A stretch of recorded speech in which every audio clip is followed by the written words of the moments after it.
Rais wa Kenya William Ruto hii leo amehutubia Bunge la Jamhuri ya Muungano wa Tanzania, shughuli ambayo ameifanya mchana wa leo akitumia dakika 58 ndani ya Bunge kutoa hotuba yake ambayo ilieleza mwelekeo na namna ambavyo mataifa haya yanapaswa kuendelea kushirikiana.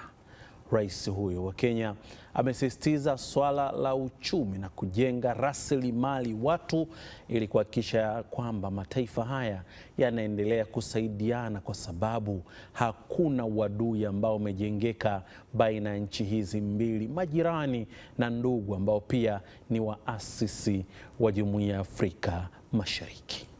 Ni hotuba ambayo ilipokelewa vyema na wabunge ambao walikuwepo ndani ya ukumbi wa Bunge. Baada ya tukio hilo, rais huyo akakutana pia kwa mara nyingine na rais wa Tanzania Dr. Samia Suluhu Hassan katika ikulu ya pale Chamwino, Dodoma. Baada ya kumaliza tete a tete, akarejea nyumbani Nairobi. Lakini swali kubwa kwa wengi limekuwa, je, mkakati ama juhudi mpya ambazo zinaonekana kuchukuliwa na viongozi wa nchi hizi za Afrika Mashariki unatoa taswira gani? Nchi hizi zimeamka tena upya na kutaka kushikamana vilivyo ili kutimiza malengo ya kuundwa kwa jumuiya yenyewe? Miongoni mwa mambo ambayo yamekuwa yakiulizwa kwenye maeneo mbalimbali ambayo watu walikuwa wakifuatilia hotuba ya rais wa Kenya hii leo. Jina langu naitwa Nurdin Selemani, nikikualika kwenye uchanganuzi hii leo. Na hiyo ndio mada ambayo tutakuwa nayo, na tumemwalika hapa Dr. Abdullah Makame ambaye yeye ni mbunge wa Bunge la Afrika Mashariki akiwakilisha Tanzania. Karibu sana Dr. Asante sana Bwana Nurdin. Unguja kwema? Nashukuru sana kwa mwaliko. Unguja kuko salama, nashukuru. Naam. Na huku ni neema tupu kama alivyokuwa ametuahidi rais wetu Dr. Hussein Mwinyi. Jambo la kheri sana. Kabla hatujasonga mbele katika mjadala wetu, kwanza tusikie sehemu ya kile ambacho kilielezwa na Rais Ruto wakati akitoa hotuba yake bungeni hii leo.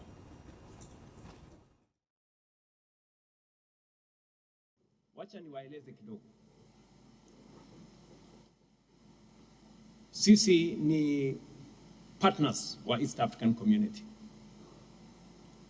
Na mawazo yangu ilikuwa ni kwamba we must use ile rasilimali tuko nayo hapa katika bara letu la East Africa. Lazima tusitumie kwa industrialization ituzalishie nafasi za ajira, isuzalishie mali ama iongeze dhamana kwa yale mambo tulio nayo, na itutafutie utajiri. Tayari nchi yetu jirani ya Uganda wamekwisha jenga pipeline, crude pipeline kutoka Hoima kule Uganda ikielekea Tanga. Itakuwa tayari kwa miezi chache zijazo.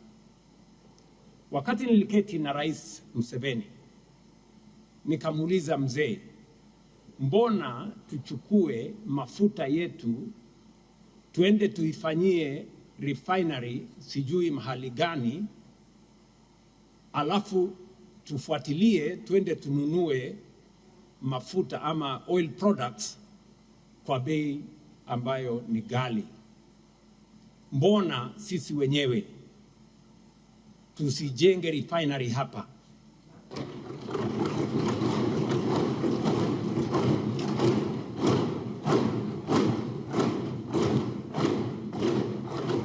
Na Rais Museveni akanieleza kama nyinyi mko tayari, kwa sababu kama Uganda peke yetu ile refinery kuijenga itakuwa gharama ya juu na hatuna uwezo wa kujenga peke yetu. Kama Kenya na Tanzania wako tayari, tuungane, tunaweza kujenga ile refinery hapa kwetu.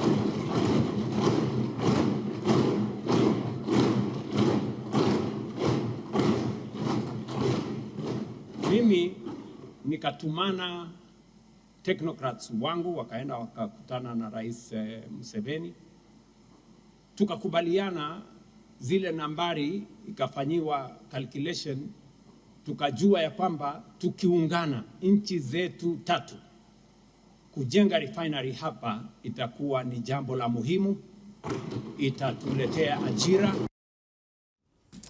Rais Ruto huyo akihutubia hii leo, na moja ya neno ambalo ameanza nayo anasema kwamba nchi hizi ni washirika, partners. Dr. Makame, hili la kusisitizwa kwamba nchi hizi ni washirika, ni ndugu na wanapaswa kutumia rasilimali ambazo zipo baina ya nchi hizi, linaleta tafsiri gani nyakati hizi? Si nyakati hizi bali ni nyakati zote, kwa sababu hiyo ndo lugha ambayo imetumika katika mkataba wa Afrika Mashariki, kwamba mataifa ya Afrika Mashariki ni nchi washirika, yani ni partner states. Kwa hiyo alichokuwa nakisema Mheshimiwa Ruto kwa ufupi katika hotuba yake takriban yote ya leo ni kuyadadavua na kuyashajiisha yale ambayo yamo ndani ya mkataba wa Afrika Mashariki ambao ulitiwa saini na wakuu wa nchi mwaka 1999 na kupata nguvu ya kisheria mwaka 2000. Hebu tuanzie hapa kwanza. Hii ziara inafungua nini katika ukanda huu wa Afrika Mashariki? Tunakumbuka kabla ya mkutano wa wakuu wa nchi wa EAC ambao uliketi kule Arusha, alianza kuja hapa Rais wa Uganda Yoweri Kaguta Museveni. Lakini Jumapili pia tulimshuhudia Rais wa Rwanda naye alikuja hapa, na hatimaye sasa imekuwa ni zamu ya Rais wa Kenya William Ruto. Nini ambacho kinafunguliwa kwenye ziara hizi? Tunachokiona ni kwamba kuna mashauriano katika ngazi ya juu kabisa ya uongozi wa nchi zetu hizi Afrika Mashariki, na katika mashauriano hayo ni katika kutafuta maendeleo, katika kutafuta ufumbuzi wa changamoto ambazo zinayakumba mataifa yetu na mtangamano wetu wa Afrika Mashariki, kwa lengo kubwa la kuwaletea wananchi maendeleo, kuondoa katika umaskini, kuwapatia ajira. Na hili ni jambo ambalo hata katika hotuba yake Mheshimiwa Ruto leo amelisema kwamba maadui wetu sisi ni kutokuzichangamkia fursa zetu au kutokuweza kuzitumia fursa zetu vizuri kuweza kutafuta maendeleo kwa ajili ya wananchi wetu na nchi zetu. Kwa hiyo tunachokiona ni kwamba wakuu wa nchi wameona kuna umuhimu sasa wa wao kuweza kufanya mashauriano ya mara kwa mara kwa lengo la kuweza kusimamia utekelezaji wa makubaliano ambayo yapo baina ya nchi na nchi, lakini pia katika mtangamano wa Afrika Mashariki. Na kama alivyosisitiza Mheshimiwa Rais Ruto leo, alisema kwamba yeye katika kikao chake na Mheshimiwa Rais Samia walizungumza na wakakubaliana kwamba wataondosha vikwazo vyote visivyokuwa vya kikodi au visivyokuwa vya kiushuru ambavyo vinakabili mataifa yetu haya, ambavyo vinawasababishia ugumu wa kufanya biashara ndugu zetu, wafanya biashara wetu katika ngazi zote, wafanya biashara wakubwa, wafanya biashara wa ngazi ya kati na wafanya biashara wadogo. Lakini tu niseme tu kwamba kuna jambo moja ambalo Mheshimiwa Rais alilizungumza katika ufunguzi wa hotuba yake. Alizungumzia hadithi au riwaya ya Kiswahili ambayo inatumika kiutani, lakini kiukweli ni kwamba Kiswahili ndio lugha ambayo inatakiwa ituunganishe sisi sote wa Afrika Mashariki, ndio lugha ya Kiafrika ambayo tunaizungumza sisi, na ndio lugha ambayo inatutambulisha sisi wa Afrika katika ngazi ya Afrika Mashariki, katika ngazi ya Afrika na Afrika nzima. Tunataka lugha yetu hii iende ikawe ndo lugha ya kimataifa katika Umoja wa Mataifa, ambao hata hivyo yeye mwenyewe Mheshimiwa Rais katika hotuba yake leo tulimwona alizungumzia kwamba kuna haja na umuhimu wa kufanya maboresho ili Afrika iwe na sauti katika Baraza la Usalama la Umoja wa Mataifa. Uzoefu wako Dr. Makame wa kuwepo ndani ya Bunge la Afrika Mashariki na kuzitembelea hizi nchi zote, unaona kwamba kiuchumi nini ambacho kinapaswa kufanyika kwa dhati ili kuhakikisha kwamba mataifa haya yanajikomboa kiuchumi na kutumia soko ambalo lipo baina ya nchi husika? La kwanza kabisa ni kutekeleza itifaki ya Umoja wa Forodha ili bidhaa zikavuka pasi na vikwazo vya kiushuru ambao tayari waheshimiwa marais wamesema wanatekeleza, lakini kwa kulipigilia msumari hilo jambo ni kwamba katika itifaki ya Umoja wa Forodha ibara namba 24 inazungumzia kuundwa kwa kamati ya biashara Afrika Mashariki. Hii kamati imekuwa ikizungumzwa kwa kipindi sasa hivi cha zaidi ya miaka 20 kwamba itaundwa, na tutasema tu kwamba tutaondosha vikwazo visivyo vya kiushuru na vikwazo vingine vya kibiashara, lakini hatutoweza kufanikiwa kutekeleza hii itifaki kama hatutaweza kuiunda hiyo kamati kwanza. Kwa hiyo mimi ningetoa wito tu kwamba waheshimiwa mawaziri katika baraza lao la mawaziri la Afrika Mashariki walipe uzito sana hili swala la kuunda hii kamati ya biashara ya Afrika Mashariki ili kuweza kusimamia biashara nzima, na katika hilo tutaweza kuwa tumepatia ufumbuzi swala la vikwazo vya biashara visivyo vya kiushuru. Eneo jingine ni kuhakikisha kwamba tunatekeleza soko la pamoja.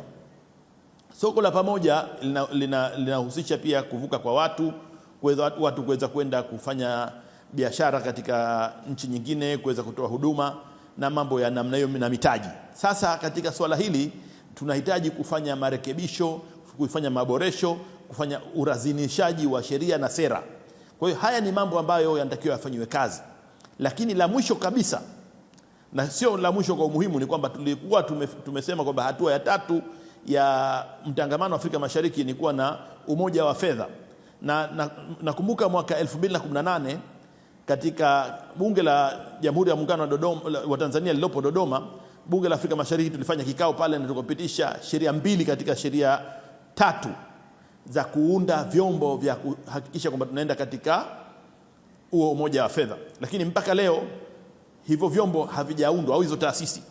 Sasa uundwaji wa hizi taasisi ni muhimu, lakini uundwaji wa hizi taasisi unahitaji budget. Kwa hiyo pana haja kubwa sana ya watendaji na viongozi, hususan baraza la mawaziri, kuketi na kuangalia tunaweza vipi kutekeleza hayo makubaliano tuliyofikia, kwa sababu tusiwe tunaenda kusaini mikataba, tunasaini makubaliano, tunapitisha sheria za kuunda taasisi na mambo mbalimbali, alafu yanaishia kwenye makaratasi, hatutekelezi. Kuna haja sasa hivi ya kuhakikisha kwamba yale tuliyosema tutaenda kutekeleza yanaenda kutendewa kazi, yanafanikiwa. Kwa kulingana na yale ambayo unayaeleza kwa uzoefu na kutaka biashara iendelee kuchechemuliwa katika ukanda huu wa Afrika Mashariki, unaamini hali ambayo inaanza kuchukuliwa kwa viongozi hao wakuu kukutana inaweza ikavunja ile mipaka ambayo ilikuwepo ya kibiashara na kusudia misuguano ya mfanyabiashara mmoja kutoka nchi moja kutaka kwenda kuwekeza kwingine? Na hata mfano umetolewa kwa Rostam Aziz ambaye Rais Ruto anasema alikutana na vingi lakini akarahisisha mambo.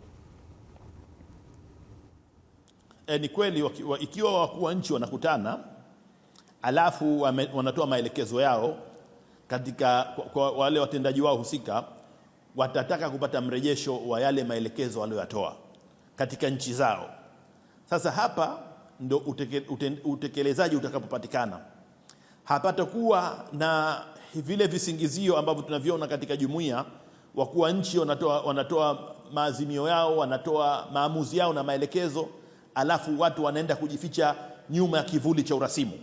Sasa hichi kivuli cha urasimu hichi ndio kinatakiwa kiondolewe ili utekelezaji wa yale maelekezo uende ukafanyike katika kasi na viwango kama vile ambavyo hawa wakuu wetu walivyoelekeza. Kwa hiyo tunachosema kwamba maadamu wakuu sasa wameamua kwamba wao wanakuja kuyafuatilia haya mambo, kwa sababu tulikuwa tunasema usemi mmoja kule katika bunge la Afrika Mashariki kwamba hii jumuiya sasa inatembea kwenye autopilot. Autopilot ni katika hali ya kwamba imeachiwa ijiendeshe yenyewe, kwa sababu wenye kuiendesha wamewaamini, kwa sababu waheshimiwa wakuu wa nchi wamewaamini baraza la mawaziri. Baraza la mawaziri limewaamini watendaji. Watendaji wameamini secretariat. Sasa inakuwa kwamba mambo yanaenda kikwama kwa sababu kila kitu kinategemeana na mpaka urasimu utiwe mafuta na usukumo hivi. Sasa kama wakuu wa nchi wanakuja kusimamia haya mambo sasa hivi kama tunavyoona, tunaamini kabisa kwamba sasa hapa ni kwamba tunapata msukumo mpya na msukumo wa ari ya kuona matokeo, na tunaomba kwamba hii ari iendelee ili matokeo yapatikane na wananchi wa Afrika Mashariki waweze kuona matunda ya jumuiya yao. Ni kweli kwamba wananchi wetu wenyewe wanatamani huu mtangamano ufike mbali zaidi, lakini uratibu wa huu mtangamano ndo unawachelewesha. Yanaoneshwa na viongozi wa juu, hasa kauli ya Rais Ruto leo kusema kwamba kikubwa ni mataifa ya kutumia rasilimali zilizopo ili kupiga hatua na kusonga mbele. Tunaona wananchi wa eneo hili wakienda kunufaika kwa namna ipi iwapo haya ambayo pia umeyasema wewe yakiondoka kwenye autopilot kurudi kwenye usimamizi wa dhati ambao viongozi wanauonesha, utatupeleka wapi? Tunaona kwamba tutakuwa na ufanisi wa kiuchumi, na kwa bahati nzuri tunasema kwamba Mwenyezi Mungu yuko na sisi, kwa sababu mfano ambapo katika ufunguzi uliozungumza hapa ulizungumzia bomba la mafuta linalotoka kule Hoima linakuja mpaka hapa Chogeleane Tanga. Ilikuwa yale mafuta yaondoke yaende kupelekwa sehemu nyingine kwenda kusafishwa, lakini kwa bahati nzuri hawa wakuu waliona kwamba kuna umuhimu wa kufanya ule usafishaji hapa hapa. Lakini vile vile tulisikia katika wiki mbili zilizopita kwamba kuna mwekezaji mmoja wa Kiafrika mzawa kutoka Nigeria kule anaitwa Aliko Dangote, ambaye kule Nigeria amewekeza miundombinu ya usafishaji mafuta. Ameweka miundombinu ya usafishaji mafuta mikubwa sana, sio tu katika Afrika lakini duniani. Kwa hiyo tunachosema kwamba anasema anataka kuja kuwekeza hapa, atawekeza takriban dola bilioni 40, lakini anataka uwezeshaji wa kisera, na tunajua kwamba patahitajika ardhi, na hata wao wenyewe wakiangalia Uganda kule na Kenya, sehemu ambayo unaweza kupata ardhi ambayo, kwa sababu sera ya ardhi iko rafiki ni Tanzania, kwa sababu tunazungumzia eka 6,000 na ushee. Kwa hiyo tunasema kwamba uwekezaji wa eneo ukipatikana, patakuwa pana mambo mengi sana ya kiuchumi yenye manufaa kwa jumuiya yetu. Kutakuwa na ajira, kutakuwa na biashara, na ajira za moja kwa moja na ajira nyingine ambazo zinatokana na ile supply chain ya kupeleka, kama tulivyomsikia Mheshimiwa Rais Ruto anazungumza kuhusiana na bomba la mafuta jingine litoke Tanga liende Mombasa. Kwa hiyo kutakuwa na neema nyingi, na tunasema kwamba vile vile alizungumza leo Mheshimiwa mbunge wa jimbo la Pangani kwa niaba ya wabunge wa Tanga na wabunge wa Jamhuri ya Muungano wa Tanzania. Katika neno la shukurani, Mheshimiwa Waziri Juma Aweso alisema kwamba watu wa Tanga wametangatanga sana kutafuta maendeleo. Tunakumbuka kwamba Tanga ni katika mji ambao ulikuwa umeshamiri katika maendeleo na uchumi, pana viwanda vingi pale, vikaja mpaka tungiwa wimbo kwamba kuna nini pale, kwa sababu palikuwa panaonekana pamedorora. Sasa Mwenyezi Mungu analeta fursa mpya Tanga, lakini na Tanzania na katika Afrika Mashariki, tukiwa na miundombinu yetu ya kuchakata na kusafisha mafuta, tutapata mafuta yetu wenyewe, tutaondokana na utegemezi wa maeneo mengine. Kama sasa hivi tunaona mafuta tunategemea kutoka Mashariki ya Kati. Hivi juzi tu hapa mafuta yamepanda kwa bei kwa zaidi ya 50%, lakini tutaweza kuzalisha na bidhaa nyingine ambazo zinatokana na mafuta, ikiwemo mbolea na madawa. Kwa hiyo tutakuwa na manufaa makubwa sana, lakini vile vile tukiangalia masuala yote yale ambayo yanazungumzwa katika hii mtangamano wetu wa Afrika Mashariki, kwamba pawe na biashara huru, pawe na soko huru, yani soko la pamoja, pawe na umoja wa fedha. Tukiweza kupiga hatua hizo, kwa kweli wananchi wataona sasa manufaa na maslahi ya jumuiya yetu. Kwa sababu hivi sasa unaweza ukafika ukasema mimi mbunge wa Afrika Mashariki kama mimi hapa, wewe mbunge, hiyo jumuiya ya Afrika Mashariki inafanya nini? Lakini ikiwa kuna matokeo ambayo yanaonekana, vitu vinaonekana kabisa vyenye athari ya moja kwa moja katika uchumi wa nchi zetu hizi, basi itajulikana kweli Afrika Mashariki ni nini na ushirikiano wetu ni nini na una manufaa gani. Kwenye hili la ujenzi wa kiwanda cha kusafisha mafuta ambalo limeanza kupigiwa upatu katika kikao ambacho mkutano uliofanyika wafanyabiashara pale Nairobi, ambako Rais Ruto alikuwepo Aliko Dangote, alikuwepo pia Rais wa Uganda, na baadaye alivyokuja hapa hata jana Rais Samia akalizungumza, na leo tena limerudiwa. Nafasi yenu nyie wabunge wa Afrika Mashariki ni lipi katika kusukuma ili jambo iliweze kutimia? Kwa sababu kwa sasa ni masuala ya sera, masuala ya sera ni masuala ya serikali na ni masuala ya baraza la mawaziri. Wabunge kazi yao ni kutunga sheria, ni kusimamia utekelezaji wa ahadi zilizotolewa na serikali katika bajeti, lakini vile vile katika kusimamia utekelezaji wa mkataba wa Afrika Mashariki na itifaki zake. Sasa sisi tutakachokifanya ni kwamba wakati utakapokuja tutunge sheria ya Afrika Mashariki kuhusiana na masuala ya usafishaji mafuta, tutakuwa tayari kutunga sheria hiyo na bunge litaweza kutunga sheria hiyo ambayo itaweza kuwa ina nguvu katika nchi zote za Afrika Mashariki, na vile vile kusimamia utekelezaji wa sheria hiyo.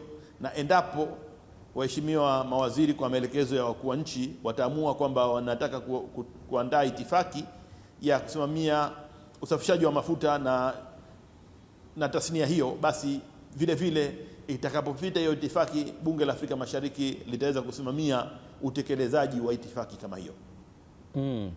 Hili la mafuta linaonekana ni kubwa sana, hasa nyakati hizi ambazo Mashariki ya Kati hali ya mambo bado haijatengamaa, tafrani ingali ikiendelea, na Tanzania pia imekuwa ni sehemu ambapo mafuta mengi pia yanapita kwenda katika mataifa mengine yasiyo na bandari. Kujengwa kwa kiwanda hicho, kwa jicho lako kiuchumi, unaona utasaidia vipi mataifa haya matatu ambayo ni Tanzania, Kenya na Uganda, ambao wameonekana ndio wenye msukumo wa kutaka uwepo wa kiwanda hicho?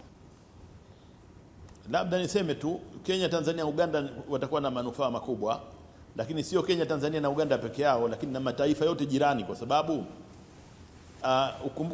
ili niweze nikakuelewesha vizuri jambo hili, rudi nyuma kama miaka 6 nyuma hivi, tulipata uviko 19 ambapo palipatikana shida vile vile ya mambo ya mafuta na usafiri na mambo kama hayo. Alafu tukaondoka hapo tukaja zetu kwenye vita vya Ukraine, tukaona kwamba kuna shida ya vyakula, hata unga kutoka kule katika nchi za kama Ukraine kuja huku, na vile vile mbolea.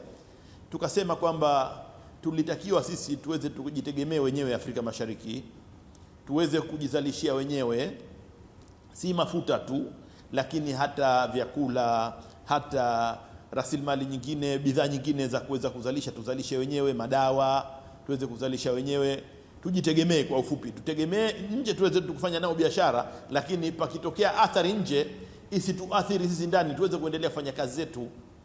Sasa huu utegemezi wa kila kitu kutoka nje ndio unatufanya sisi tunapata athari hapa.